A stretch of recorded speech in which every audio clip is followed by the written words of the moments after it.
समय की बात है जब देवर्षि नारद पूरे ब्रह्मांड में नारायण नारायण का जाप करते हुए विचरण कर रहे थे।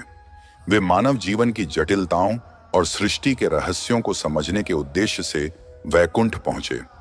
भगवान विष्णु नारद जी को देखकर मुस्कुराए और बोले, हे देवर्षि, आपका स्वागत है।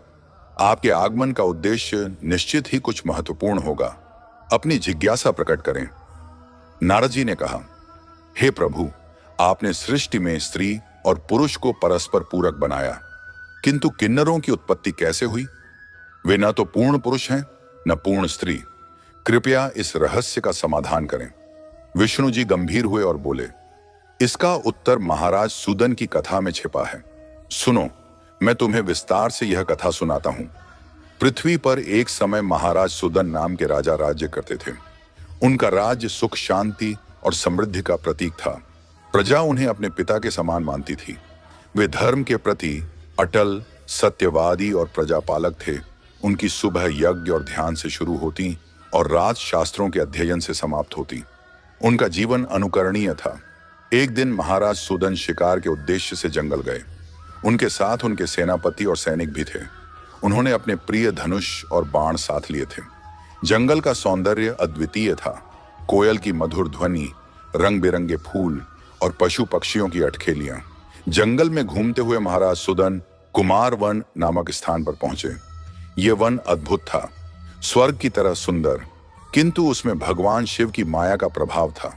नारद जी ने पूछा, हे प्रभु, यह कुमार वन ऐसा क्यों था? इसमें ऐसी क्या माया थी?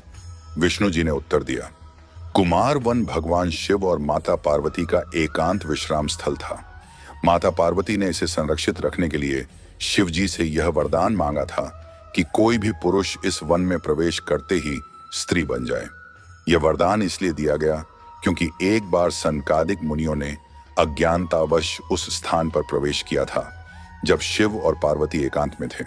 इस घटना से देवी पार्वती लज्जित हो गईं और उन्होंने शिव जी से कहा, हे प्रभु, इस वन को ऐसा बनाएं कि हमारी गोपनीयता बनी रहे।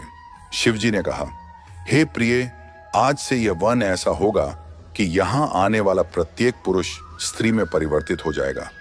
जैसे ही महाराज सुदन और उनके सैनिक कुमार वन में प्रवेश करते हैं, उनके शरीर स्त्री रूप में बदल जाते हैं। महाराज अब इला नामक सुंदर स्त्री बन गए। उनके सैनिक भी स्त्रियों में परिवर्तित हो गए। महाराज सोचने लगे, यह कैसा दुर्भाग्य है। अब मैं प्रजा को कैसे मुंह दिखाऊंगा। इला और उनके सैनिक जंगल में भटकने लगे। स्त्री रूप में उन्होंने खुद को असहाय महसूस किया। इस नए शरीर के साथ जीवन की चुनौतियों का सामना करना उनके लिए कठिन था। कुछ दिनों बाद चंद्रदेव के पुत्र बुद्ध जंगल में आए। उन्होंने इला को देखा और उनके सौंदर्य से आकर्षित हो गए। इला और बुद्ध के बीच प्रेम हुआ। इला ने बुद्ध से कहा, हे स्वामी, मैं स्त्री होकर भी भीतर से पुरुष हूं। क्या आप मुझसे विवाह करेंगे?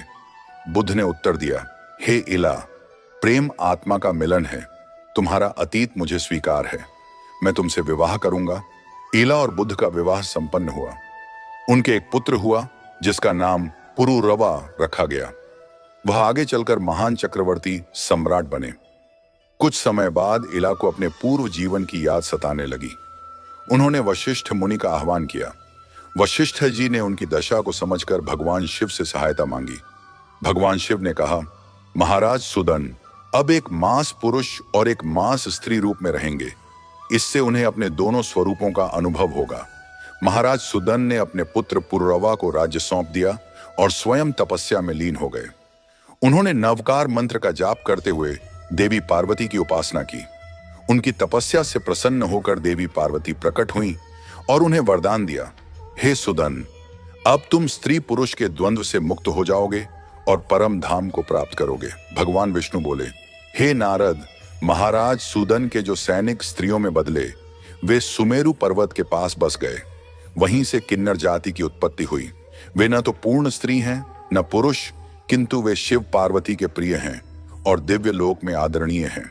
नारद जी ने कहा, हे प्रभु, आपकी यह कथा मानव जीवन को प्रेरणा देने वाली है।